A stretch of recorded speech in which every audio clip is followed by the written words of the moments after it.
The Lord be with you. A reading from the Holy Gospel according to John.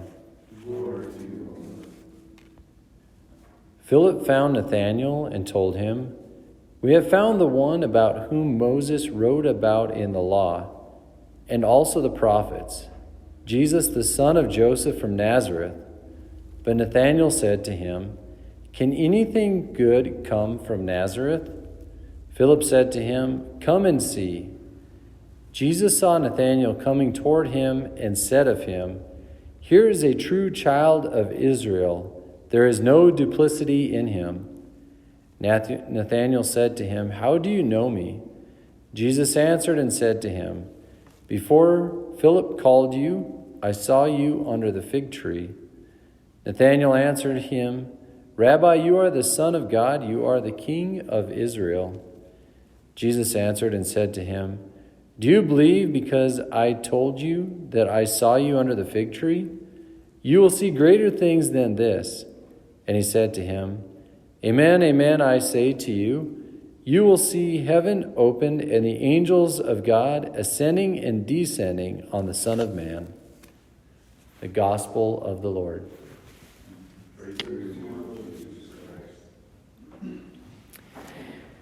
Yeah, it's interesting as coming down here, known as getting ready to come down here. It's the feast of St. Bartholomew, one of the apostles, who's just a different name for Nathanael, I guess, who we read about in the gospel. But I was thinking, what color of vestments do I need?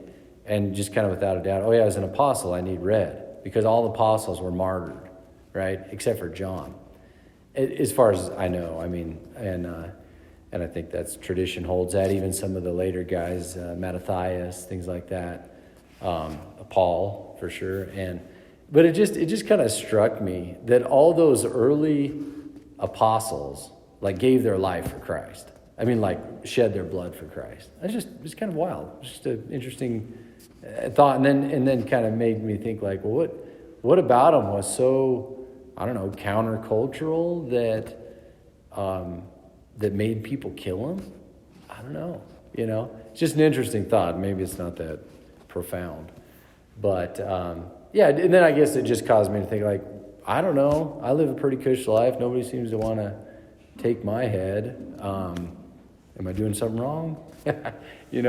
Anyway, okay, so I don't know. It just makes you think, the word martyr, what's the word martyr even mean? It means a witness. They witnessed to Christ by shedding their blood, to the point of shedding their blood, right? So, we're all called to be that. We're all called to be witnesses for Christ in, all the varied forms that takes. We're called to witness, to glorify God with our life. Okay, so we're called to be martyrs as well. White, red, whatever kind of martyr it is. We're called to the same testimony. So anyway, I just bring that in light, and I think, if anything, how can we, what does Bartholomew, what does Nathanael have to say about how we can witness our lives to Christ? And the line that just stands out here in the gospel is Nathanael's coming to Jesus. Jesus saw him, and he said, "Here is a true child of Israel. In him there is no duplicity," right?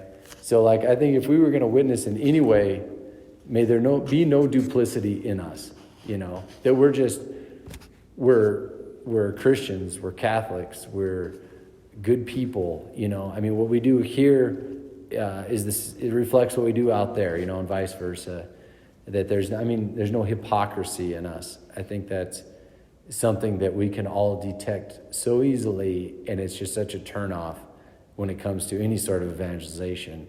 If we don't live it and try to profess it, it goes nowhere. In fact, has a counter effect. So at least in the step of wanting to witness our lives to Christ, that's the first one. To be integrated, to be whole, to not only profess what we do here inside the church, but live it outside the church. It's a good step in the right direction. Reminds me of Pope Paul VI in his document. I don't know the Latin, but it's called the New Evangelization. Basically in the 70s, he was writing this, and he said, modern man Modern man listens to witnesses before he does teachers. And he will listen to teachers insofar as they are first witnesses. So we got to get it right. I mean, that's just how it is today. I mean, we blow people off, if they bark at us, whatever. Let me see it, man. Okay. So if we show it, that's a testimony of itself. But if we show it, then we're also able to proclaim it too. So anyway, some takeaways I think that we can learn of how to be those witnesses, those martyrs in today's world. We don't necessarily need to shed our blood. If that comes to that, fine.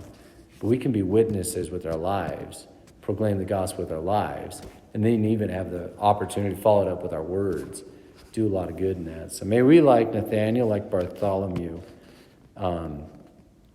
truly be true children of Israel, true children of Christ, in whom there is no duplicity.